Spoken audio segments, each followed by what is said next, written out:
The open and closed beta for Diablo 4 is fast approaching, and I've had quite a few players ask me what class should they play, and in this video I'm going to give you a breakdown on what each class has to offer and what class you should play in the upcoming beta.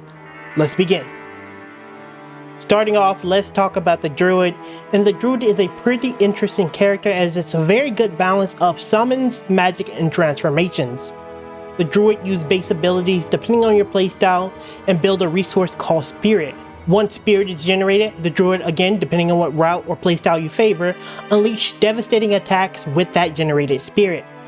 The most iconic draw about the Druid is his ability to transform into a werewolf or werebear.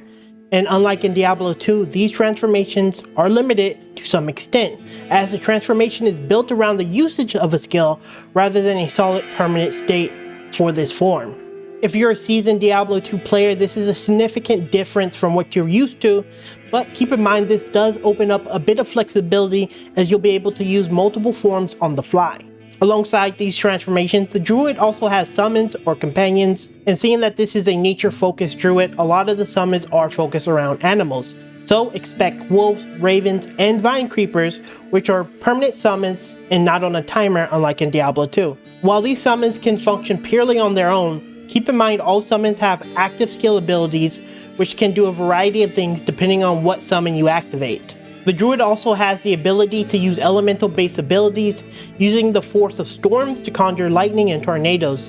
As you can see, the class is a master of many playstyles and has a variety of versatile builds. Alongside all these skills, the Druid features defensive abilities and buffs for him and his allies, and with a class mechanic called Crushing Blow, in which the Druid has a chance with all earth-based skills to do a flat % base damage to all enemies, including bosses and players, with a lesser effect. It's no surprise that the Druid is going to be a very powerful character to play.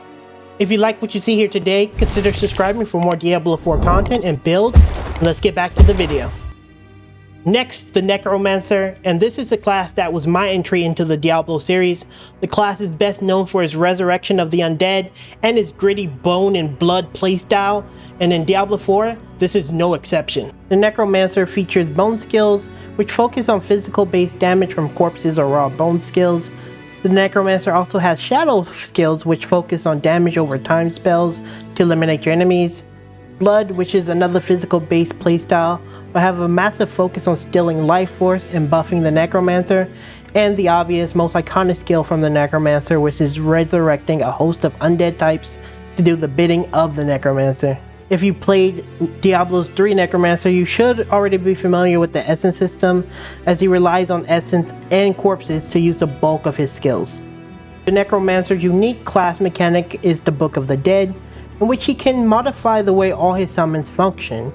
If you want your golems to steal life or taunt enemies, you can do that. You can even change the elements the skeleton mages uses to attack with, changing them to use their own bones, for example, to increase damage at the cost of them taking damage to do so. All in all, the Necromancer is stronger than ever in Diablo 4 and a force to be reckoned with. Now on to one of the original three, the Sorceress. And as you probably expected, the Sorceress is a master of elemental damage. Each elemental type gives the Sorceress a different form of utility depending on what she chooses. Code Skills is focused on doing CC in the form of chilling, which slows enemies, giving the Sorceress the ability to attack safely, and freezing, which with enough chill stacks can keep opponents in place long enough for the Sorceress to finish them off. The Sorceress has lightning skills in which give a good mix of mobility, safety, and sustain in the form of mana regeneration, and it wouldn't be a Sorceress if fire wasn't involved with the skills like Meteor and Fireball, in which can burn and deal explosive damage to enemies. The Sorceress' unique class skill is called the Enchantment System, in which the Sorceress can slot base abilities into these enchantment slots to gain a passive effect.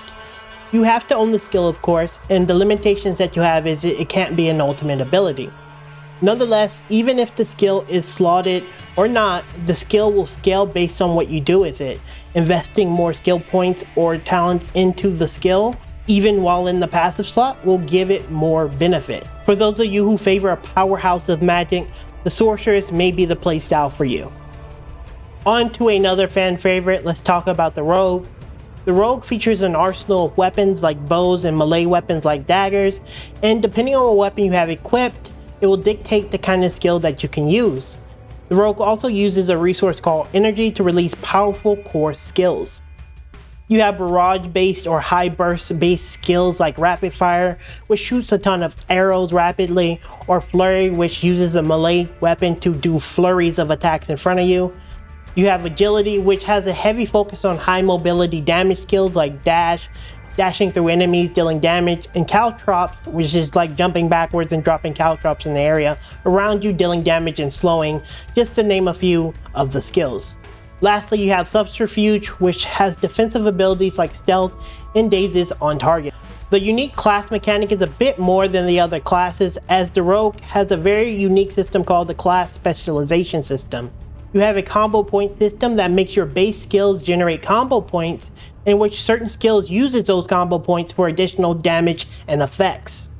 You have the inner sight, in which attacks mark enemies, and as you fill up your inner sight gauge, you will immediately fill up your mana, which gives you unlimited energy for 4 seconds. And lastly, you have preparation, which is a system that is designed around lowering the cooldowns of skills and ultimate abilities. Just remember, you can only pick one of these 3 different playstyles, but the rogue seems to have an amazing skill set and a variety of combo flavors to try, so this may be a class for you if you like experimenting with a dexterous playstyle. Finally, it wouldn't be a Diablo without the Barbarian, and in Diablo 4, the team has put a massive emphasis on making the Barbarian a weapon master. The unique class mechanic to the Barbarian is the Arsenal system, in which the Barbarian can use 2-handed bludgeoning weapons, slashing weapons, a main hand and a offhand weapon, and can swap between each weapon as the corresponding skill is used.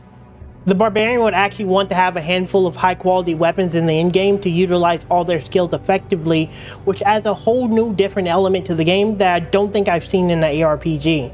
Alongside the expertise system, which grants bonuses depending on how often you're using that weapon type, you keep leveling the expertise systems, in turn empowers the arsenal system, creating an insane synergy. Alongside this amazing class system, expect powerful slamming and slicing skills, a mountain of defensive buffs, and a fury-based ability system that unleashes devastating melee skills. I don't think the Diablo series has seen a Barbarian of this caliber, and I have a sneaking suspicion that this version of the Barbarian is going to be the most powerful yet. There you have it. That is 5 classes broken down to help you decide what class to play during the closed and open beta for Diablo 4. Again, this isn't an in-depth explanation of each class. In the future, I'll be giving each class an in-depth breakdown of what they have to offer. But with that said, if you're able to find the time to try them out, give them a go. I think on the surface, Diablo 4 looks pretty simple, but I imagine as we explore each class and play the full release, the game probably will shock you. Now don't forget to like as well as subscribe to the channel, and I'll be seeing you in the next Diablo video very, very soon. Later.